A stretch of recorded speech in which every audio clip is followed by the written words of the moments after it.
And hello and welcome to Cadiz in Spain. Obviously on the south coast of Spain and looking out into the mighty Atlantic Ocean. I was just watching a ferry come in. In fact, I think it's just come into port and it's just been come from the Canary Islands. And I had to Google it, 1 day and 6 hours to Fuerteventura. Hey, hi everyone. Lovely to have you here. Lovely to have you here very specifically. So hopefully everyone is hearing me fine. Hi to everyone signing on. Lovely to have you. Hi. So it is, look at this beautiful, beautiful Mediterranean day out here. So I'll do a quick turn around and say, hello, hola, buenas tardes. Hi, nice to be in Spain. So, by the way, I see everybody saying hi, and because the chat doesn't show up after on these videos, I'm just not saying people's names as much, but it's so nice to see people's familiar names and so many people that I know. So I am standing up here on an old fort. Now, there is a ton of history in this place. It's called an ancient port. It's a little windy, so I didn't actually put my headphones in because sometimes they pick up the wind even more. Buenas tardes. So let me move around and I'm just gonna show everyone, and I'll try and talk more when I get in places where I can see, or where I get out of the wind. Can you imagine what it would be like to stand in one of these forts as a guard? But so hi everyone, big hugs to everyone coming on. So nice to see so many familiar faces. I'm glad you're here with me. I can catch you up very quickly. It is a gorgeous day, but I can catch you up very quickly on what's happened the last couple of days. But first of all, I am in a true citadel fort here. This is the 1600s. This was after principally the Anglo-Spanish Wars and involved with the Anglo-Dutch Wars. You know, in such a friendly, easy, beautiful country, it's amazing how the story is almost always war. So I'm in Santa Catalina fortress here, a true citadel. I mean, 5 points to it, and we're looking out to San Sebastian fortress there, which is actually closed at the moment, big lighthouse, and this is the ancient port of Cadiz.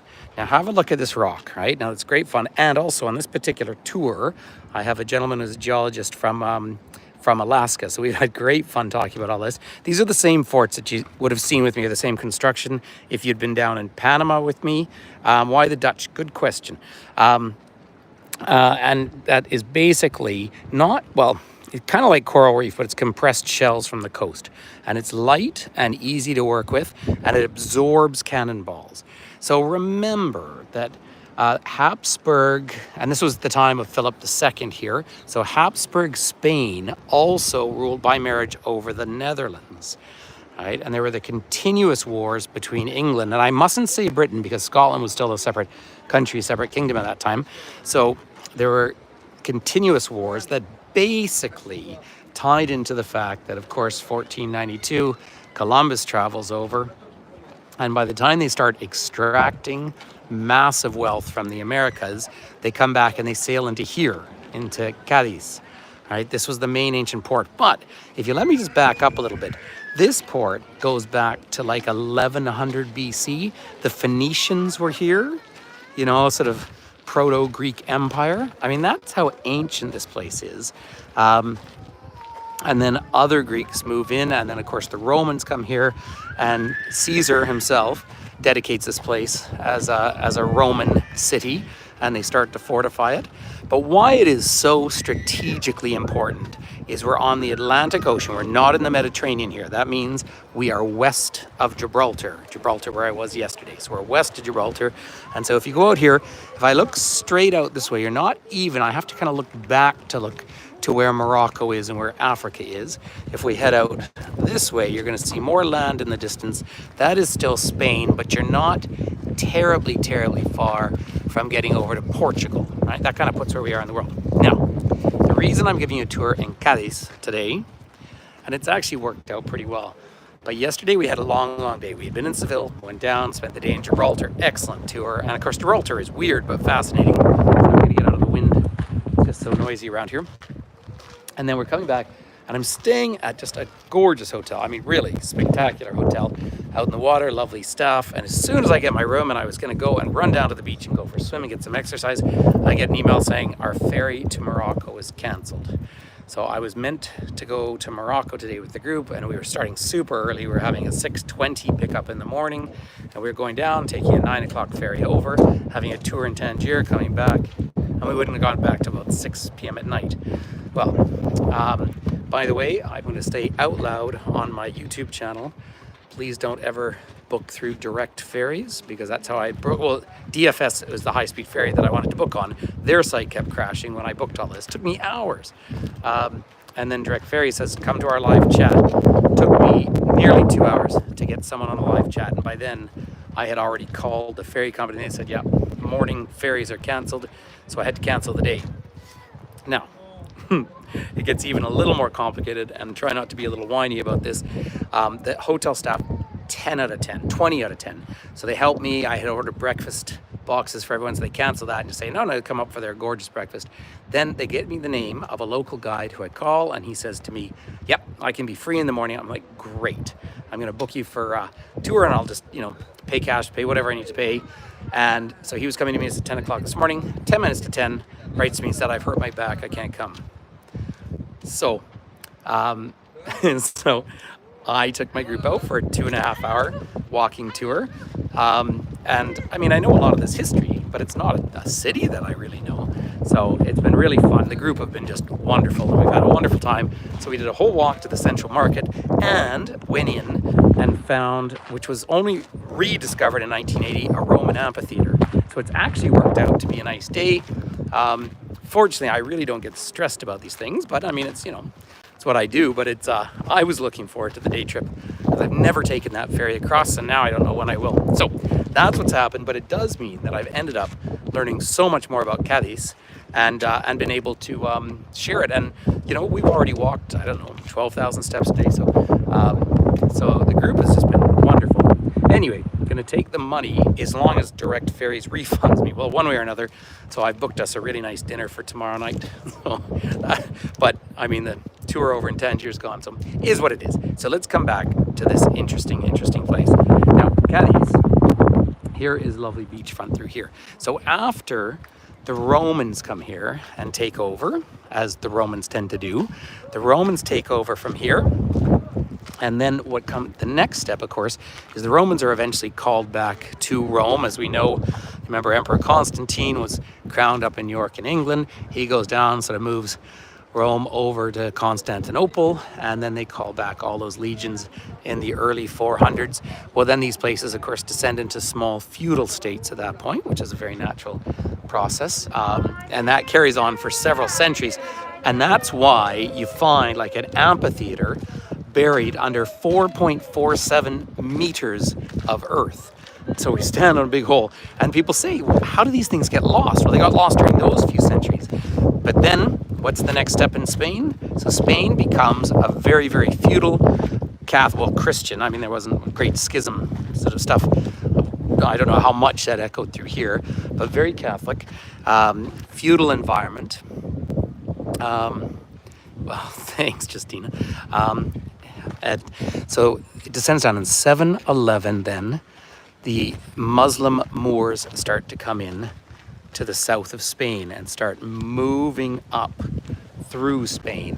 And as they move up through Spain, they take over almost all of Spain. If you joined me in Segovia the other day, talked about this, and they go all the way up. And the only place that remains Christian is that one little area of Asturias. And that is where the Spanish language really starts to be born, because so many of the words, any word that begins with al, and it shows up all the time, is of course Arabic in origin, or Muslim, well, yeah, Arabic language in origin. So you have that. And of course, what the Romans had done, of course, as we all know, is they moved a huge amount of water everywhere. And then feudal times a little different, but Muslim culture is a very clean culture. The huge focus on washing and that sort of thing. So they come up and they move water again all over this quite dry peninsula. But then out of Asturias comes the Reconquest, right? Reconquista.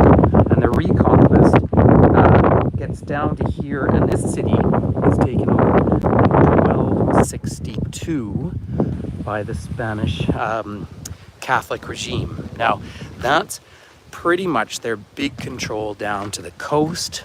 And then, of course, you have the last caliphate over in Granada, which I'm not going to on this trip.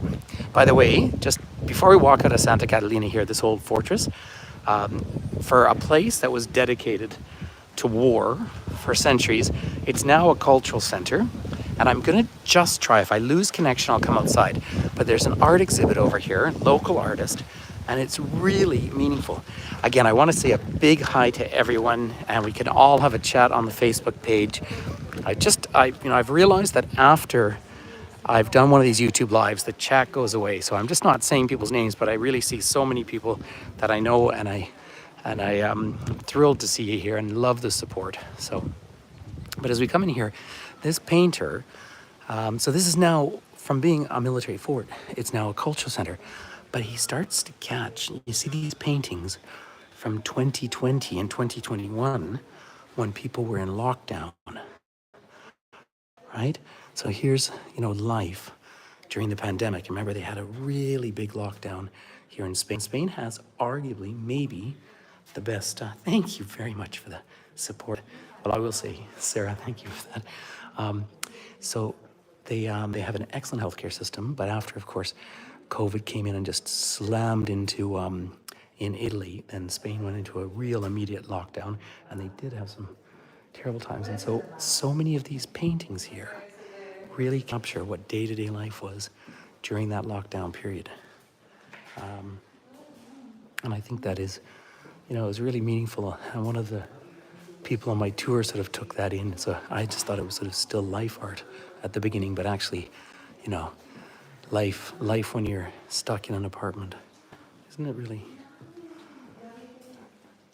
really rather meaningful? So let me just once again show you the artists, and then we'll go outside and carry on with Cadiz. Thank you, Anne. Big hugs to you. Appreciate the support. So Fernando de Vesa. So, but it's so lovely. I mean, what a change in the world. I travel through this peninsula and obviously much of Europe, and so often you just find yourself talking about war after war and how boring life would have been. Today from our lovely hotel, it was, if I walked straight without stopping, it was about, 15 minutes to what the inner city walls would be, and maybe 20 to the outer city walls. I mean, these old fortress towns were really small for centuries, and they were attacked again and again and again. So the battles, of course, we've all heard so much about the Battle of Trafalgar and the Spanish Armada, but of course armadas came both ways.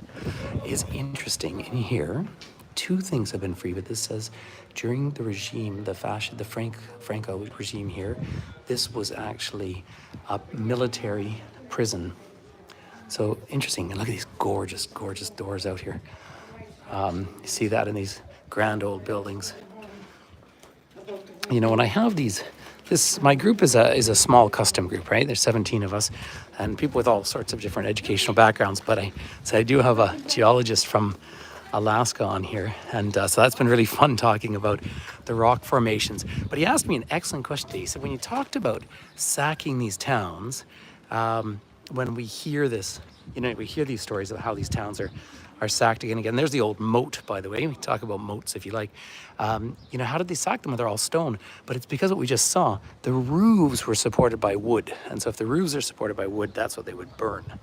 But these old moats, and there was a section on the other side, it's obviously been moved over time, but they were made to flush the water out as they go around. Hey, thank you, Natalie, appreciate that. So it was made to flush the water out, as the tide comes in and out. And I do know of places where they famously talk about the Tower of London, that they got it wrong at the beginning and the stench would have been something else. This boat had a little poem in front of it that I had a little trouble taking apart, but I think it sort of basically says, I don't know if it's dedicated to people lost at sea, or it's just talking about the sea. It says, some people go looking for life in the sea, and the sea takes their life. Interesting. Now, nice apartments. Keep in mind, we're not in the, well, kind of historically fancy coast, right? If you go the other side of Gibraltar, that means you're looking into the Mediterranean, whereas we're out in the Atlantic here. Now, it's still pretty lovely. Cadiz is certainly considered to be the hidden gem in this part of Spain, and I believe so. But it's, different weather systems and generally quite windy. And it's, yeah, great question. I mean, anyone is welcome to either make a donation here or through my website, whatever's good for you. But this is something I love along the Spanish coast. Now, when my son was 2.5, we spent 3 months down here. I was writing a thesis, a master's thesis, but they have all this exercise equipment. And I was dying for that. So I actually came out this morning and did some pull-ups over here.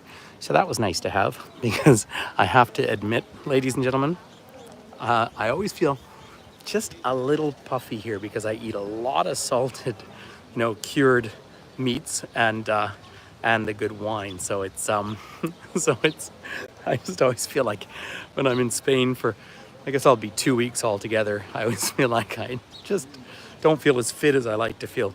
But it's fun. Although every day I say, okay, that's it. I'm not going to have any more cured anything. But what I eat here are boquerones every day. Those are the white anchovies. And then you just can't get away from the jamon. But puffy, that's right. I just feel a little. But I think it's all the salt in my diet. These are little fishing boats, and they're out fixing up. That's how you go out and catch your boqueron, your anchovies, and your sardines. But look at this little bay here.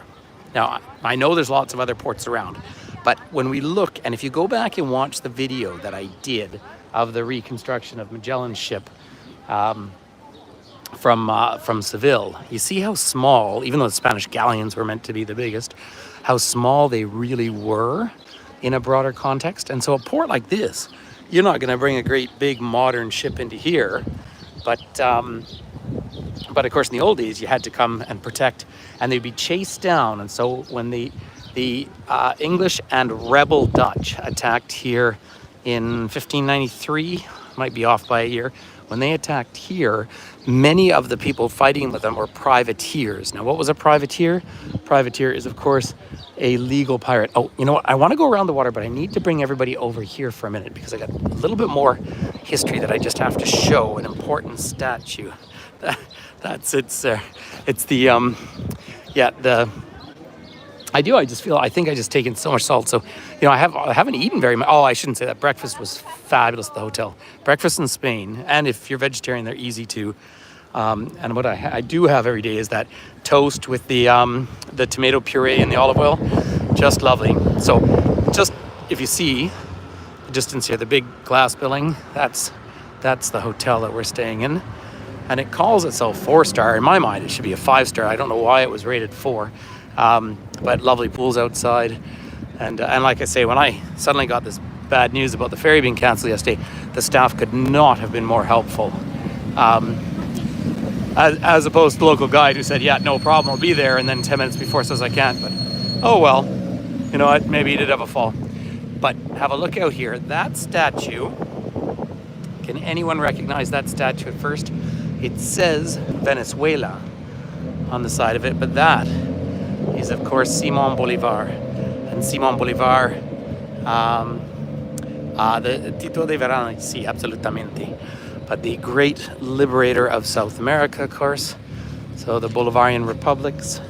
So it's just such a treat always to see him. And you know what? I mean, all of these historic people can be deconstructed, of course, but I think he is a very, very significant figure. And that, of course, is when the Bourbon regimes were coming here into Spain. By the way, just behind is the University of Cadiz. I am going to walk in. I'm going to try and go into some of the little narrow streets, but I did find that just every one of these streets was just really hard to. The reception was dropping right off. So I thought what I'd do is spend a bit of quality time with everyone out here where it's open and I can show the waterfront, and then I'll try and walk into a couple of streets and see if I lose you at that point. So hopefully that sounds like a good deal to everyone. No, bike paths around. Yeah, out here on the coast of Spain, lots of healthy living. Again, they have a very good medical research system in this country, evidence-based, from what I have been told. Again, I'm not a medical expert, but I spent time around some, and I hear, yeah, really excellent things about the quality of education. As we were talking about that earlier on our walking tour this morning, is, you know, the transition of what universities were effectively seminaries. You know, yes, it's a very good comment saying it's lovely when the quality of service in Spain is consistently very high. And at first, if people seem a little unfriendly, it's just the minute you engage with someone, they'll be very friendly. So, yeah, I know I'm always kind of moved by it. And not down here at the coast, but in Madrid, just about everyone working at the hotels and things were Latin Americans. And of course, you know, I mean, that's the kind of accent I have. So I have a strong connection. I've actually heard a lot of Portuguese. It's just a nice sculpture out there. So as you go back and forth through this history, during the Reconquest, you know, the Spanish established themselves down here, but Spain was very much self-consumed for all those centuries, and it was self-consumed with the Civil War, basically, of reconquering the Iberian Peninsula. But the move from there is suddenly when that wealth, I go on about this in every time I talk about this, but when that wealth starts pouring in from the Americas, this becomes the world's first superpower, for better and for worse. Have a look at some of this lovely Andalusian white architecture. How's that for anyone who's in a cold place right now? You know, Nancy, the palms are lovely. Sir Francis Drake, who was the governor of Jamaica, followed the Spanish galleons all the way up here in the 1700s and sieged Cadiz. And that's part of the reason, even though Seville was an inland port already, was part of the reason Seville was used more, and that's why the cathedral there was so incredibly wealthy. The cathedral here has lovely Moorish domes on it, but it's much younger. It's a Baroque rather than sort of a medieval cathedral. And really interesting. I haven't actually been in it. I went outside. I did a cathedral for a couple hours the other day in Seville, and I've been in that one so many times, but that's a little cathedral out for me. So we're just going to come around these folks here. But look at this nice beach. Now, one of the things I always love to say about all my friends from both the Adriatic and the Mediterranean is they're terrified of the cold. You see how virtually, oh no, and there's one little person running into the water.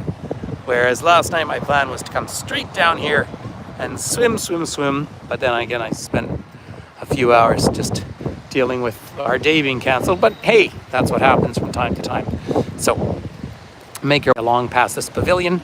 Now the other fort way out in the distance, I mean, you really get a sense of this spectacular ancient port here. But for so much of human history, I mean, it was so much of the history that there were such small populations, right? And I think or we should just reverse that statement and say, now we're living in a world of huge populations. Because say, just in my lifetime, which, you know, is you know, middle age now, but in my lifetime, the world population has more than doubled. I mean, I think that is a pretty remarkable thing. So this is the Faculty of Work Sciences. So Cadiz University is clearly a big, important one, but lots of universities around. Spain still has the highest unemployment in Europe, according to statistics of the European Union, but 11% rather than the kind of 23% historically. How much of that is kind of informal labor, I don't know. It's hard to say, because you certainly don't feel that presence. You know, in Seville, there were a few people asking for money on the streets, but nothing like, you know, Vancouver or Seattle or places like that. So, you know, in a macro sense, it doesn't seem that bad. It's still reasonably affordable, just not affordable the way everything used to be, but, you know, prices have gone up everywhere. It is interesting, though. There seems to be quite a lot of tourism here at the moment, but then we are kind of high season. So there's the Andalusian Institute of History cultural history. So it's obviously some sort of a building that's been put up for that. It was interesting as well where the old Moorish tower in the center of the city was out there. That's been turned into a cultural center for their big festival. And so many, well, I think just about every Spanish town and city has some sort of festival every year. Huge part of Spanish culture. I used to see the beach along here. I'm sure if you're up in a cool, rainy place, you'd probably still be, you wouldn't be at all jealous of me being wandering around here. Now, a lot of the architecture is a little bit plainer than it was certainly in Seville. Some of that is, of course, the cathedral was finished a whole lot later, and as this was a major port city, like a port for centuries, a lot more went into reinforcing the walls than maybe into wealthy construction. That's sort of a best guess, I would say. But it is also built in that very much classic way that you have in this part of the world, where you look down nice pedestrian streets just down in front of me out there, and then there were several times that I was walking through the middle and I could see the water on the other side. So Cadiz starts as a series of islands and they're gradually built together. So I know this street's a little interesting. I'm hoping to get around the corner and show you some more of the large images, and then I'll try and walk in to the older town. And I want to head to the market. Well, I'm going to meet some of the people from my group at the market area. We stopped today and had some, well, if you're familiar with chicharrones, if you don't eat pork and if you don't eat meat, you really don't want chicharrones. But it's classic from this area. And they're very popular in Latin America as well. So we had that just as a fun thing. But, it is clean. Distinctly so. But then I've been finding, I do find Spain clean. Yes. I really find, really the countries of the European Union do a wonderful job of staying very clean. What I don't know a lot about is this architecture over here on the left. There's some small balconies. I'm a little surprised they're not bigger balconies. So it'd be fun to be able to have that conversation with someone who knows a bit more about that kind of architecture. But this is a gorgeous thing. Here we are, just telling you, right there. So, right when I was saying it was a series of islands. So there we go. The Phoenicians found Cadiz in 1104 BC. So if you go back to the start of my presentation, you see I wasn't making it up. There were the two islands. Isn't that fantastic? That's a good point. So the parks that are further down around the corner, there are a huge beach area further down. So it's gone through a few names: Cadiz, Cádiz, and Cadiz, and those are all changes from the different linguistic groups that come through. But when they talk about it being an ancient port, it is an ancient port. These young ladies are practicing dancing, which is a pretty lovely thing. More and more as well in Spain, which is so nice to see, given the transition from 1975 when Franco died peacefully, sadly, but the transition to being a peaceful society now. Lots of statues that are not military in either history or feel, and that is a lovely thing. But here we'll get a sense of that long peninsula that we were looking at, the old map, as we're coming down around the edge here. But it is interesting, it took us an hour and a half to drive up here from La Línea de la Concepción, which is the border with Gibraltar. We drove inland and curved around. We were going to go down the coast this morning to Tarifa, to the port there. But it's interesting because when you're standing right there in Gibraltar and Algeciras and everything, you look straight across and you're looking right into Morocco, whereas you really do not see the other side. Way out in the distance. I don't know if it'll come through on the screen, but there's a big suspension bridge, and a very impressive bridge. And we drove up and over that bridge and came into town. So, yeah, very, very civilized. So I'm just watching for bike traffic because I'm on a bike scooter path here. Now, a little bit more, and that's so nice to see people out enjoying their afternoons, and much less of that kind of baking heat that one finds in Seville. I actually quite like it, as long as it's a dry heat. I do like it if it's if it's that really heavy, humid heat. And I've got several people on my tour here from that Houston area where, lovely green place, but that heavy summertime heat they get with all that humidity. But here you can see what the development of the Spanish coast looks like. So it's where we dance around, but the colors in the water out here in the Atlantic is just oh, hi, Bob. The question, so just have a look at the colors of the water here. The email said the ferry was canceled for technical reasons. So whatever on earth that means. And then this direct ferries company, I'm just going to come around the corner and start to show you the famous domed cathedral. So Baroque up to neo-classical, because it took about 100 years to complete, as opposed to the one in Seville. Then the one in Seville took nearly nothing.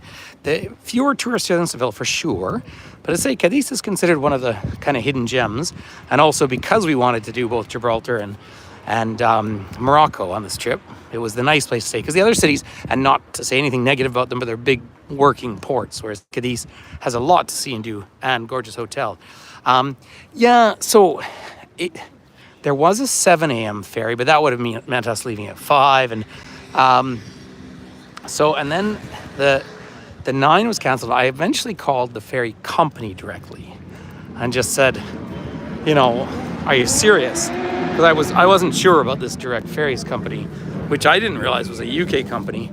I wasn't sure if they were telling me the truth or, but no, I found all my reservations and all of that sort of thing. Well, these are the stressful parts. But then the ferry was running later, although it had 2 departures, but coming back. But then this morning, as we're sitting at breakfast, there were military ships sailing in here. Now there's the big naval port that's right beside Gibraltar, and maybe there was a military exercise. Sorry, noisy. The world over, I am not a fan of noisy motorcycles. The world over. But I do wonder, because right along, I actually saw another one later today, but I actually saw military ships coming in. And I wonder if they were doing some sort of military exercise and they just stopped all commercial shipping for a while. So I'm going to go on that as an assumption, but you know what? It could well have been that they didn't have, I was going to say, it could have, I have to tell you about these extremely noisy motorbikes. Apparently this weekend, they have an Andalusian motorbike sort of race, and so people have come all over Spain and Portugal and everything to go drive on the roads. So hopefully, when I'm down at the other coast, but my excellent driver, and again, it's just, I'm so complimentary of those sort of services in Spain. He was saying, because we started seeing motorbikes passing us like mad the other day. So I'm going on the assumption that that's the reason. It is a beautiful day here, but I'm going on the assumption that that's why it was canceled. But it could be that the captain had a toothache. Now look at this for all you cat lovers out there, and this is a escuela infantil, like a daycare. It's a bit of an alley cat there, which are the best kind of cats. But have a look. There in the distance is the giant domed neoclassic cathedral. Look at the mass of that thing up there. It's just huge. So, and here we are in the big bay, and that is where you can see the outer walls out here. In fact, let me try and give you a bit of a zoom on them. So there's the outer walls. The inner walls were actually attached directly to the cathedral. I'll give you a little bit of a zoom on the cathedral as well. I can always remind me, I always forget that I can get a zoom out there. Pretty spectacular, but yeah, beaches all the way along there. And I wonder if those ones are a bit warmer, because I saw a few people at least up to their knees in those beaches. But yeah, huge, massive cathedral. In fact, when we walked up to it this morning, I was thinking to myself, this has to be where the cathedral is. And I thought it was this big wall, and then I look up and I could see the dome. Now those domes, Those of you who have joined me on live virtual tours way back in Oaxaca in Mexico, for example, where I go every year, you still see those big round Moorish domes. Isn't it lovely? It is. So I'm going to wander up and turn in on one of these streets and try and take you into a little bit of the medieval town. But when I do so, I think there is a genuine chance that I lose reception. Look at the colors. So again, it feels so Mediterranean, but it's actually Atlantic Ocean. Do treat yourself and have a look at Cadiz on the map and see where it is, because it makes sense. So, you know, you can drive up around the Jerez La Frontera, and then you're up, of course, into Portugal, and you get to Faro. But this was, you know, the important ancient port, and so Phoenician culture, Roman culture, probably Celtic culture even before that, and then carrying on. Oh, you're very welcome, everyone. It's my pleasure. It's so nice to share it with. Oh, look at the pussycat down here. This is clearly someone who has created a bit of a home for cats. How lovely is that? I am very much a cat lover, although I no longer have a cat living in a national park as I do. But here, cats have been part of society for so long. So I'm down on the Campo del Sur, the South Fields, but all these places. Can you imagine the work to build up these walls over hundreds, if not thousands of years? Well, that's the thing. I say we used it. Well, really, my friends who, of course, set up most of our contracts here, the Eat and Walkabout guys, recommended this hotel. And I knew it'd be a little bit more driving rather than staying right down by the coast. But you know what, in retrospect, with the ferry being canceled, I'm thrilled. And I wanted to come up and spend a bit of time here. And yes, by staying here in just a gorgeous hotel and lots of history, and you don't feel the Phoenician presence. You absolutely feel, well, we were in a Roman amphitheater and just beyond the cathedral, and it was free to go in and visit. The watercolor out here now. So we were able to go in there. So yeah, I would add this in as part, well, I would absolutely add this in as part of a trip to Spain, because I like to come down. I always think Gibraltar is something you need to go see as well when you come to Spain. I always think it's just a fascinating thing. And the politics, just to talk about that for a minute. So they're still negotiating the border issue. And of course, Spain really wants Gibraltar to be part of Spain. And I understand that. And I think there's a fair argument there. Keep in mind that the Archdiocese of Cadiz is also tied to Ceuta, which is a tiny, you don't see it from here, but it's a tiny little Spanish exclave over in Morocco. There's also Melilla, which would be on the Mediterranean side. So, you know, if we're going to be consistent about these things, if they want the Rock of Gibraltar back, then it would probably be fair for them to give those two cities to Morocco. Remember, Morocco was principally a French colony, but deeply tied historically with Spain, with Iberia, obviously.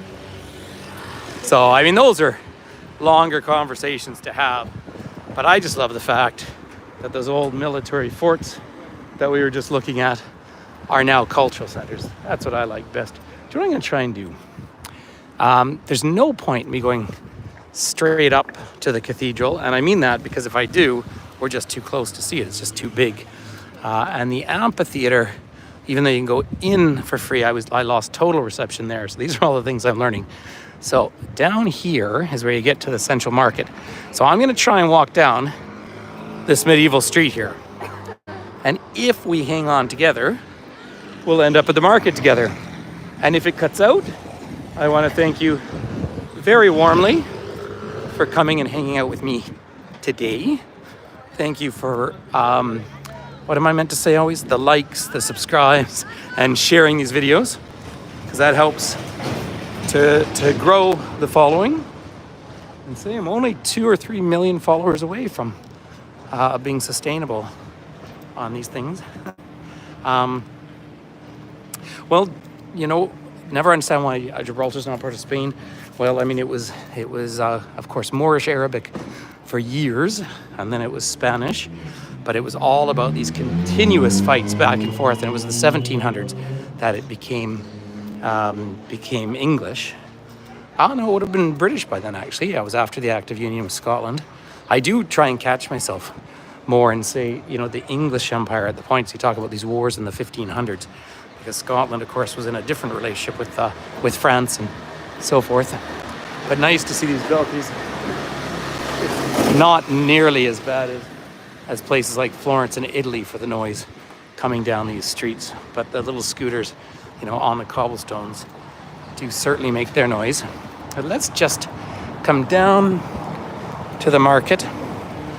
The other thing I did want to say, I mentioned yesterday, but in Gibraltar, up where you see the wild monkeys, the last Barbary macaque monkeys, actually saw people feeding them. Now, we had a guide who was a real naturalist, and it was brilliant. The side streets, here we are, Mercado Público, public market right up here. And now this, I'm sure, goes back, if it's not Roman, I'll think probably was, but then it'll go back to the Moorish times. Absolutely. And so lots of food style. Yeah, there's everyone out here having their tapas, having like a nice cold beer. Oh, the market is physically closed. That's interesting, because I did walk in there earlier today. But this is where the market is. It reopens tonight at 8 o'clock. So this is true siesta. Well, you're very welcome. It was my pleasure to bring you all on this tour. It was so nice to hang out with everyone again. So I